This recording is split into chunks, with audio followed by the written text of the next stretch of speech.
¿Qué tal amigos? ¿Cómo estáis? Soy Daniel Muñoz, el creador del blog de Zuzwan Blog. Bueno, un viernes más, nueva clase ya programada, en la que vamos a hablar de qué hacer cuando no sabes qué jugar, cuando no tienes un plan claro, te encuentras un poco, bueno, sin ideas, ¿no? No tanto porque tú no tengas ideas, como porque la posición no sea del todo clara y no sepas muy bien hacia qué lado tirar. Así que, bueno, vamos a empezar enseguida, pero antes quería dedicar este vídeo a toda la gente que estuvo en la Feria del Libro el sábado pasado, gente que vino desde Sevilla, desde Albacete, desde Ciudad Real, desde Madrid, por supuesto, y la verdad es que estoy muy agradecido de todas las muestras de cariño y bueno, y de que gente como algunos seguidores me contarán que se habían tirado desde Toledo 1 hora y media en la carretera, en fin, incluso uno se siente hasta un poco mal, ¿no? Que alguien se tome esa molestia, pero bueno, yo lo agradezco muchísimo. Y bueno, en agradecimiento también a algunas personas que no pudieron asistir porque llovió muchísimo en Madrid. Estaré también mañana, es mañana sábado, día 9 de junio, estaré desde las 11 hasta la 1 también para saludaros a todos y a quien se quiera acercar. Igual, Caseta 92, Feria del Libro de Madrid, en el Parque del Retiro, Paseo de Coches. Ya, eso es muy conocido para toda la gente de aquí de Madrid y bueno, no tiene pérdida. Bueno amigos, ¿qué hacer cuando no sabemos qué jugar? Esta es una posición en la que jugaban las negras y las negras que estaban dirigidas por el ingenioso Tarras. Es una partida que se jugó en Alemania en el año 1892 contra otro jugador alemán, Theodor Bonscheve. Y bueno, como te digo, jugaban negras, pero antes de ver cómo continuó la partida, vamos a ver qué es lo que está sucediendo. Eh, Aparentemente es una posición de relativa igualdad en la que bueno, el blanco ha asumido estos dos peones doblados en el flanco de rey, dos peones doblados que bueno, tampoco parecen a priori demasiado problema, sobre todo porque también están propiciando que la torre pueda pasar fácilmente al ataque por la columna H, ¿no? Esta puede que sea la idea del blanco. Por otra parte, la posición nos está indicando también desde el punto de vista del valor de las piezas menores.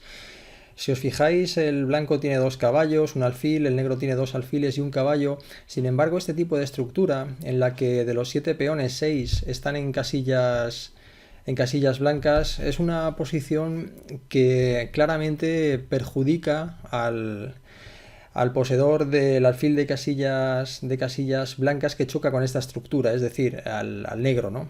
El negro tiene un pequeño problema y es que, como te digo, cuenta con un muy mal alfil, un alfil de casillas blancas y bueno, y teniendo en cuenta el tipo de estructura, un tipo de estructura que apunta hacia el flanco de dama, este alfil parece que no acompaña demasiado en el juego. A priori puede parecer que sí, sin embargo, está apuntando hacia casillas en las que no hay actividad y en las que el alfil no va a tener ninguna posición, ninguna actividad predominante.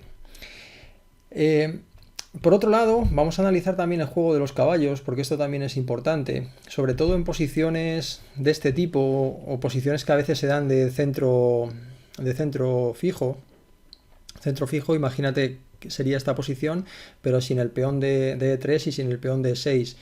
Este tipo de centros, sobre todo lo que hacen es desplazar el interés y la necesidad de analizar la posición hacia el valor sobre todo de las piezas menores. Va a ser muy importante el valor de estas piezas menores y por eso me detengo tanto, ¿no? El, el blanco tiene un... Voy a quitar estos colorines. El blanco tiene un buen caballo, un caballo en F3 que puede saltar en un determinado momento a E5. Sin embargo, en este momento el caballo de A5 está controlando también ese salto, ¿no? Así que bueno, Tarras jugó caballo A5, una jugada que a priori puede parecer extraña, precisamente por lo que te acabo de contar, porque el negro de alguna manera parece que entrega una cierta iniciativa al rival, ¿no? La jugada caballo E5, así fue como siguió la partida. El blanco está capturando el alfil, tenemos que hacer algo, el negro se retiró y parece que, bueno, toda la posición del negro ha quedado todavía en inferioridad de condiciones. Sin embargo, esto es lo que te quiero explicar. Vamos a volver un momento a la posición anterior.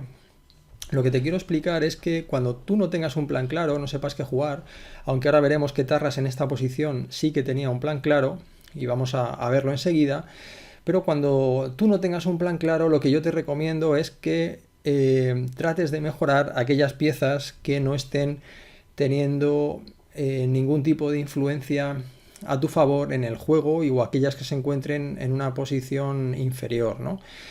¿En qué casos vamos o cómo vamos a determinar qué piezas son estas? Pues bueno, va a ser muy sencillo.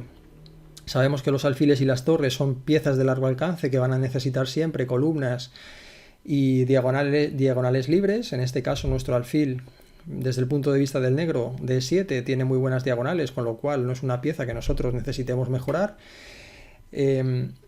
Y los caballos van a ser piezas que van a tener sobre todo una buena efectividad en posiciones cerradas y también cuando encuentren puntos de apoyo estables. Es decir, por ejemplo, en esta posición, el salto del caballo a A5, que tiene la idea de venir hasta C4, encuentra un punto de apoyo en el peón de D5.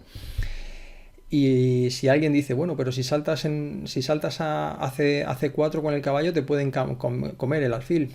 Pero claro, si esto sucediese tras la captura del caballo por el alfil, el blanco por su parte estaría desprendiéndose de su mejor pieza, ¿no? El alfil de casillas blancas, que si te fijas sucede un poco lo contrario que le sucede al negro, es decir, de sus 7 peones tiene 6 en casillas negras y este es un muy buen alfil, ¿vale? Un alfil que controla los dos flancos del tablero, así que el negro enseguida pensó en mejorar su caballo, pero sobre todo la idea que tiene esta jugada de caballo no es tanto mejorar el caballo, que también, como mejorar el alfil. Y esto es algo curioso y enseguida vais a entender esta técnica que es muy sencilla pero muy útil para mejorar vuestras piezas menores, particularmente el alfil en posiciones cerradas de este tipo. La partida continuó caballo E5, alfil E8, torre H1. Torre H1, después volveremos atrás y veremos que es una jugada dudosa. De hecho, incluso te invito, si quieres, para que exprimas al máximo esta clase, que pares el vídeo justo en este momento y decidas cómo podrías haber jugado con blancas con mucha más precisión. Torre H1, jugada natural pero dudosa. F6. Estamos desplazando el caballo que hemos aceptado antes que iba a saltar a E5, lo hemos aceptado por una razón, y es que ahora este caballo va a poder quedar desplazado. Caballo F3, caballo C4. Bueno, ahora el caballo ha quedado muy bien ubicado, con independencia de que también estemos tocando el peón de B2, ¿vale? Torre de A a B1, dama A5. El blanco en esta posición hizo alfil por caballo, una jugada, bueno, no sé si decir que es un error, no creo que sea tampoco un error, pero sí que es una jugada sospechosa por lo innecesaria, ¿no? No era necesario todavía capturar este caballo en principio no está haciendo directamente nada y no hacía falta capturarlo todavía, todavía. Contra la amenaza de caballo por peón. Y bueno, fíjate que este peón, el peón de B2, es el que está defendiendo el caballo, que está atacado por una descubierta. Te decía que con la posible amenaza táctica de caballo por peón tendríamos que haber rectificado simplemente jugar torre de H a C1 o torre de B a C1 si queremos mantener el tema de la columna abierta. Y bueno, la captura yo creo que no era necesaria, fue alfil por caballo, torre por alfil. Enseguida vamos a entender lo que te quiero explicar. Dama de 2 para quitarse de la clavada de la torre y alfil F7. Y aquí llega el tema. Fíjate, quédate un poco con esta posición. Acuérdate de que el alfil de casillas blancas está en F7 y de que la posición de partida de este alfil era aquí. Era en D7. ¿En qué ha mejorado este alfil? Porque alguien me puede decir, bueno, Daniel, pero es que este alfil casi que está todavía peor en F7. Y esta es la idea, ¿no? La idea es que el alfil en F7 está bien situado, ha mejorado. Y ha mejorado por una sencilla razón. La primera de, bueno, por dos razones. La primera de ellas, la más importante, es que vamos a tener la posibilidad de reciclarlo todavía más con la jugada G5, alfil G6, y fíjate qué alfil más bueno vamos a tener, que se nos va la flecha, qué alfil más bueno vamos a tener en G6 apuntando hacia el flanco en el que yo quiero jugar, donde voy a poder doblar mis torres, seguir presionando en el flanco de dama, tengo un alfil, otro alfil, mi dama, es decir, todo está perfectamente colocado. Esa sería la razón principal. Y la segunda es que muchas veces en este tipo de posiciones, lo veremos en el siguiente ejemplo, un alfil en F7 o en F2, si jugamos con blancas, está muy bien ubicado porque está propiciando, en primer lugar, un posible avance, en este caso del peón a E5, y en segundo lugar está protegiendo también nuestra debilidad de E6 y además está protegiendo indirectamente la posible debilidad que vamos a tener en D5 cuando nosotros avancemos el peón a E5. Esta es la idea de toda la maniobra y de toda la estrategia que yo te quería explicar por parte del negro.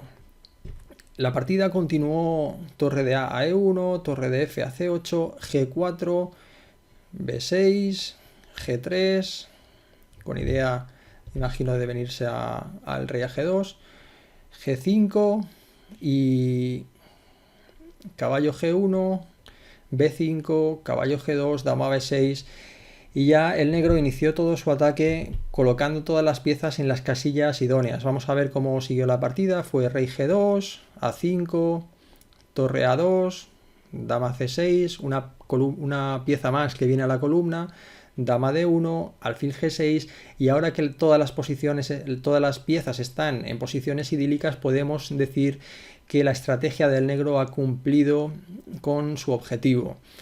El negro tiene clarísima ventaja en esta posición y bueno, ganó con bastante facilidad. Os puedo dejar, si queréis, el enlace en la descripción del vídeo por si alguien quiere ver cómo acaba la partida.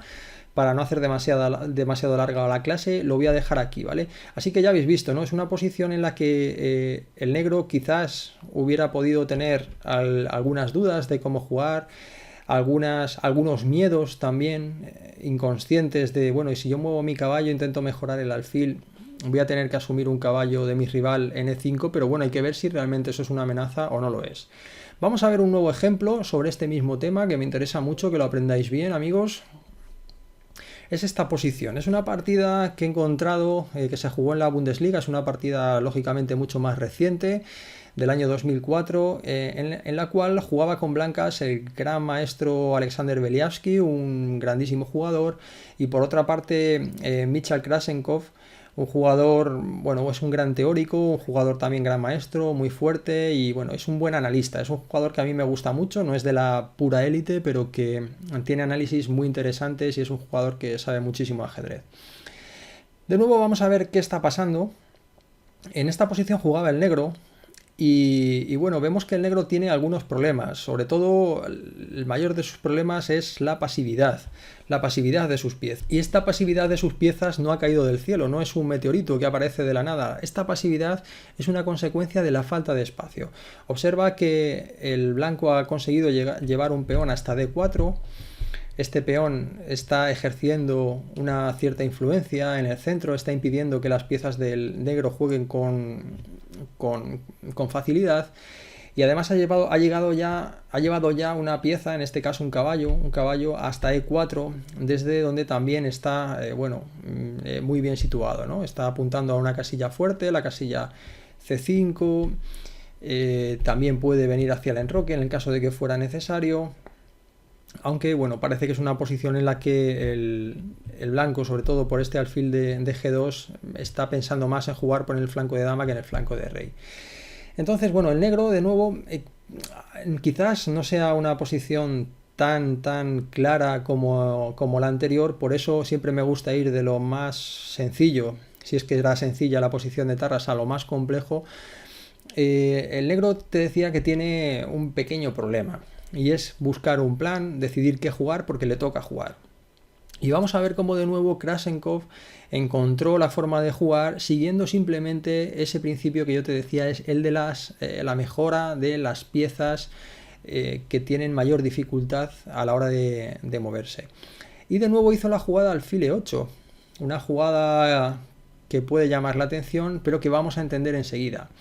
La partida continuó torre de A a C1, F6, muy buena jugada, que además, fíjate que he buscado el mismo motivo posicional en el cual el negro lo que está buscando es ubicar su alfil en F7, y en este caso no es tan importante llevar el alfil a G6 como llevarlo a F7, como te decía, porque todas las piezas están colocadas de manera que el avance, la ruptura central del peón a E5 tenga sentido. Fíjate que hay una dama que ahora puede quedar mal ubicada, la dama de B3, y que este centro y esta ventaja de espacio contra la cual estamos luchando desde la perspectiva de las negras va a saltar por los aires con la jugada E5, ¿no? O por lo menos, no sé si va a saltar por los aires, pero vamos a romper ese bloqueo que nosotros tenemos a nivel central y que nos está impidiendo movilizar nuestras piezas.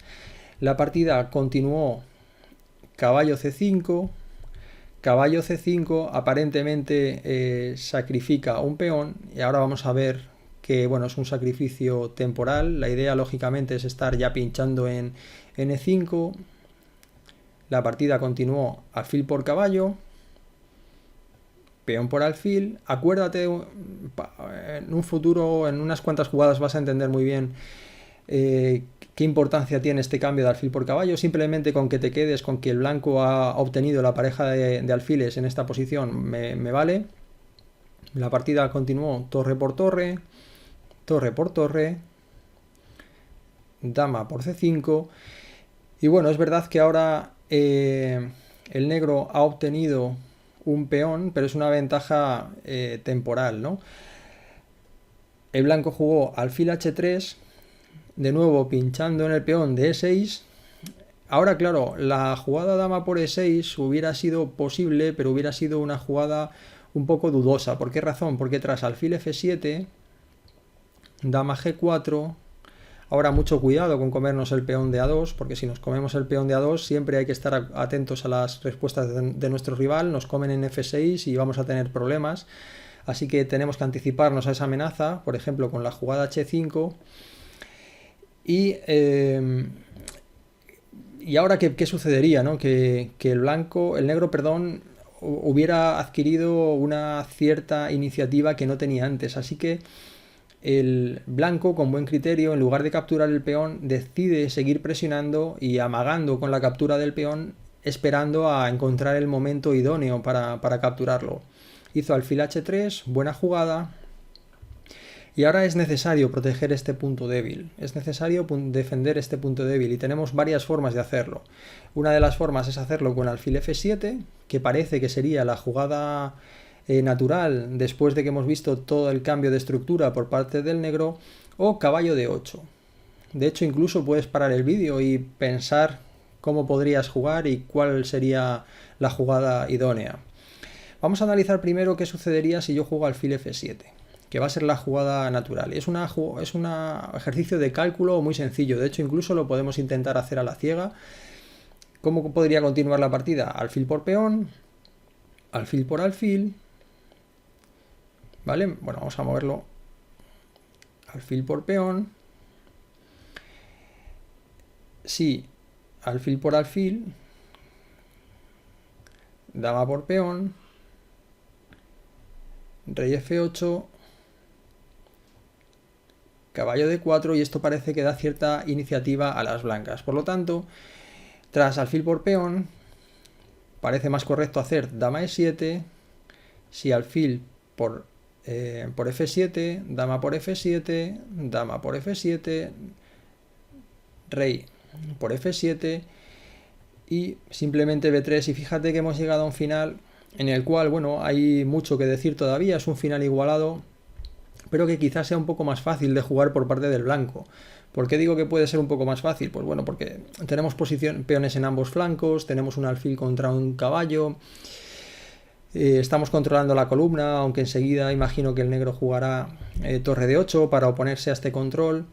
Y bueno, a mí me gusta un poquito más la posición del blanco, aunque desde luego es una posición igualada. Entonces, para evitar entrar en este final, imagino que el negro en esta posición, tras alfil h3, hizo la buena jugada caballo de 8. Caballo de 8, buena jugada, ¿no? La partida siguió alfil b4, dama h5, alfil por peón, ya en algún momento tiene que comerse el peón, porque si no tiene peón de menos, caballo por alfil, dama por caballo, alfil f7, y ahora, si te fijas, hemos llegado a una posición en la que el negro de pronto se ha quedado con la iniciativa, ha pasado de una posición totalmente restringida a estar preguntándole al blanco dónde va a mover sus piezas, ¿vale? La posición, bueno, igualmente todavía está todo por decidir, pero estamos en una posición en la que existen ciertas simetrías de material en cada uno de los flancos, 4 peones contra 3, 2 contra 3, eso siempre nos ayuda a generar desequilibrios y a pensar en una posición que puede decantarse hacia uno u otro lado más que hacia las tablas.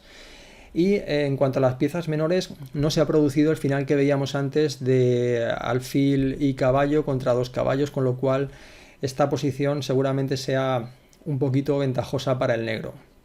Al final la partida acabó en tablas, pero de nuevo, como os decía, la idea que había detrás de toda esta posición era la que te indicaba, ¿no? La jugada alfil e8, una jugada muy poco natural, muy difícil de ver, por eso esta es una clase para jugadores intermedios avanzados, pero que yo creo que puede seguir todo el mundo.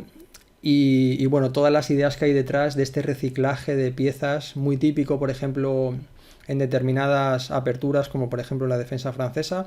Aquellos que jugáis la defensa francesa estaréis más que acostumbrados a hacer este tipo de maniobras en unas posiciones con el centro bloqueado, pero cuyo principio es el mismo, ¿no? Así que bueno, amigos, esta ha sido una clase densa, clase potente. Me gusta, como siempre, explicaros lo mejor y aquello que más os pueda ayudar en vuestras partidas. Y bueno, el que se quiera animar mañana ya sabe que me puede encontrar a las 11 de la mañana hasta la 1 en Madrid, en el paseo de coches en el Retiro. Os mando un cordial saludo.